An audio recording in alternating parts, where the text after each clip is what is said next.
दावोसमध्ये पहिल्याच दिवशी राज्याला मिळाली 45,900 कोटींची गुंतवणूक। प्रत्यक्षपणे मिळणार सुमारे 10,000 लोकांना रोजगार।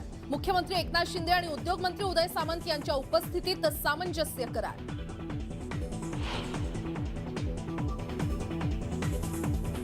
शिवसेना पक्ष आणि धनुष्यबाण कुणाचा यावर निवडणूक आयोगामध्ये आज सुनावणी।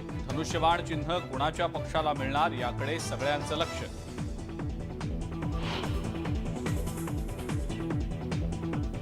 92 नगरपरिषदांमध्ये ओबीसी राजकीय आरक्षण लागू होणार का यावर आज सुप्रीम कोर्टात सुनावणी। स्थानिक स्वराज्य संस्थांच्या प्रलंबित निवडणुका नेमक्या कधी होणार याचं भवितव्य ठरणार।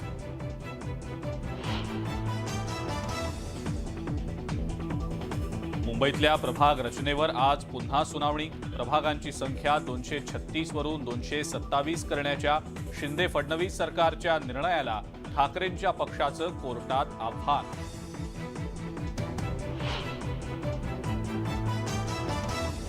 राज्यातील पदवीधर शिक्षक मतदारसंघातील लढती ठरल्या। नाशिकमध्ये तिरंगी, नागपुरात चौरंगी लढत, तर औरंगाबाद कोकणात सत्ताधारी विरोधक आमने सामने।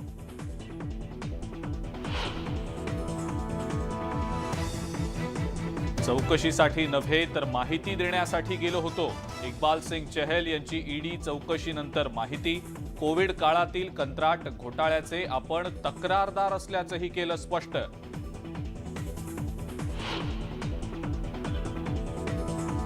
फुटपाथवरील फेरीवाल्यांचं अतिक्रमण रोखण्यासाठी काय उपाययोजना केल्या? मुंबई उच्च न्यायालयाचा राज्य सरकार आणि पालिका प्रशासनाला सवाल।